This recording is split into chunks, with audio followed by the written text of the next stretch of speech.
भारत के सबसे व्यस्त शहरों में से एक के भीड़-भाड़ वाले वार्डों में हर साल हजारों शिशु जन्म लेते हैं।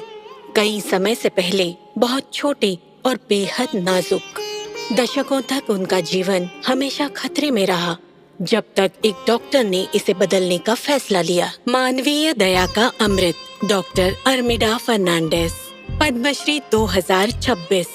1943 में कर्नाटक के ऐतिहासिक शहर धारवाड़ में एक चंचल और दयालु कन्या का जन्म एक मशहूर कवि और एक गृहिणी के घर हुआ।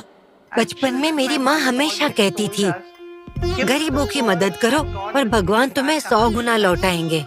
मेडिकल स्कूल में डॉक्टर अर्मिडा फर्नांडिस अपनी क्लास में अव्वल आई और आगे की पढ़ाई के लिए धारवाड़ से मुंबई आई। वहाँ वह बच्चों की डॉक्टर बनी। शहरी जरूरतमंदों की सेवा के लिए उन्होंने मुंबई के एक नगर निगम अस्पताल में नौकरी कर ली। वहाँ शिशु मृत्यु दर ने उन्हें झकझोर दिया और गहराई से प्रभावित किया। छोटी एम्पिरिकल स्टडीज के डेटा की मदद से उन्होंने प्रभावी कदम उठाए। शिशु को नहलाना, ग्लूकोज का पानी, फॉर्मूला और जानवरों का दूध और इंक्यूबेटर का इस्तेमाल बंद किया, जिससे बैक्टीरिया फैलते थे। इनकी जगह तेल का इस्तेमाल किया और शिशु को गर्म रखने के लिए लाइटें लगाई गई। इन्फेक्शन रेट तेजी से घटी, जीवन दर बढ़ी और इनके साथी भी मान गए। ये आसान कदम अब ग्लोबल प्रोटोकॉल है। हालांकि इनकी सबसे बड़ी पहल एशिया का पहला मानव दूध बैंक शुरू करना था। इसका विरोध भी हुआ।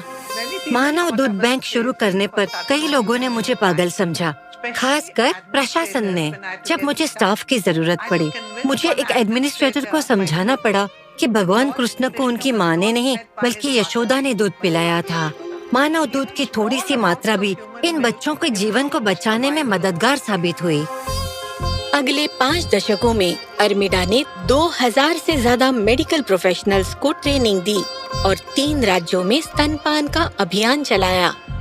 अस्पताल के काम के साथ साथ अर्मिडा ने स्नेहा नाम के एनजीओ की स्थापना की, ताकि धारावी में जरूरतमंदों तक इलाज पहुंच सके।